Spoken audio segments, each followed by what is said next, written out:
Hi, I'm Nancy. And I'm John. And we are J&N Travels. Today's J&N Chatter is, how important is a hotel free breakfast? Well, I think it's real important. Well, it never was that important, Nancy. No. In the past, we do a lot of weekend trips and we did a lot of vacations over the years. Yes. And in the early years, it didn't mean anything to us because basically all they would have is maybe a few bagels and some cereal down there. So what we would do is we would just get the hotel and bring down boxes of cereal. I think we brought anything else down, but just stuff to fill us in the morning before we headed out. Yep. Well, now it's become a necessity, I'd almost say. I agree with that. Because we got on the Cape, well, there were four of us for many years, and the kids would love getting up and going down to the little breakfast room and having whatever they wanted, as much as they wanted for breakfast. Yes, they loved the bagels and cream cheese. Even though we had them at home, they tasted better down the Cape. Yeah, exactly. And some of the buffets included make your own waffles, so that was special. That was not till the later years, though. Oh, okay. The early years we go down, and the big deal with having the breakfast there was kind of twofold. Number one is we wouldn't have to lug all that stuff down. That's true. I mean, we actually got to a point where, remember, we would throw some bagels and stuff in the car and bring down a toaster oven or something so that we could have some for breakfast. Right. So we wouldn't have to lug any of that stuff. Yes. There were no breakfast items. A fed kid is a happy kid. Well, we wouldn't have to bring a cooler with milk and juice, and we wouldn't have to bring down all the breakfast items. So that was the beginning of it. But then the other part of it was trying to get the four of us up to get dressed, to go out for breakfast, was getting to be a headache. It was so much easier just to get out of bed.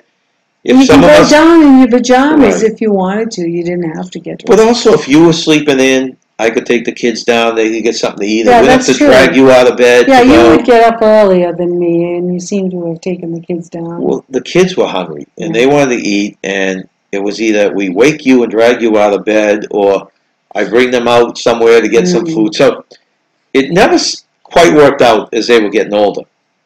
The other part of that was that as we get older, going out for breakfast for a family of four would run us over $30 just for the breakfast. So you could figure that price into the cost of the hotel room. Right. And figure that as a saving.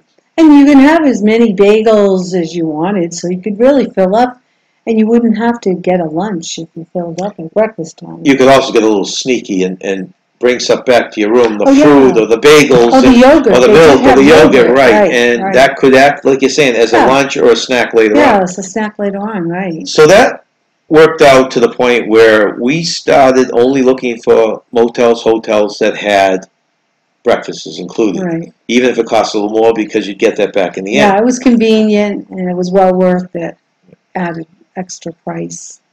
But as the years went on, it even got more critical because a lot of the breakfasts, most of them, went beyond the continental breakfast, if you remember. Which you were mentioning earlier, and you could talk about it again, is your waffle machines. Oh, that was delicious. Yes, I love those. That really fills But what exactly are those? For people who don't know. Well, it's a machine, and you press the button, and batter comes out, and that's the waffle batter. And then you put it in there's a tube that you put it in, and it makes a waffle. Well, basically, it was a waffle iron.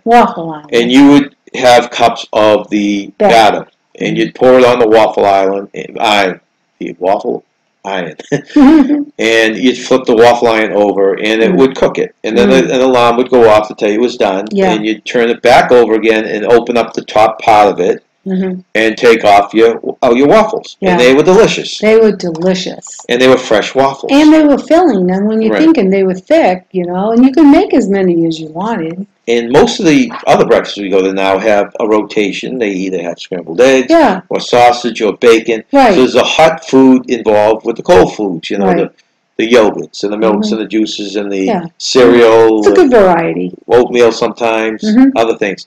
So yeah, it's very, very critical for a hotel for us because we could actually have enough food in us to last us halfway through the afternoon and not have to worry about sitting down and eating. So, yes, that is a necessity now. But we've also, as we've gotten into cruising, we find it's a good kickoff because even though you're not going to starve on a cruise, we usually go to a hotel the night before. So you're starting out at 8 or 9 in the morning, filling your stomach. Because the time you get on your cruise ship is not till usually noon or 1 o'clock.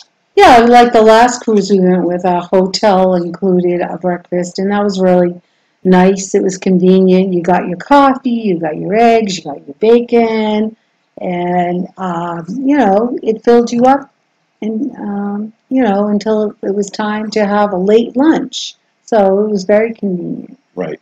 So we tend to lean towards a hotel now that has a breakfast. Yeah. Do you look for the breakfast? Is that something that you have to have? Or are you fine with just a hotel and going out and find your breakfast somewhere else? Yeah, let us know. Please comment below and subscribe. Thanks for watching, and remember, stay young and have fun.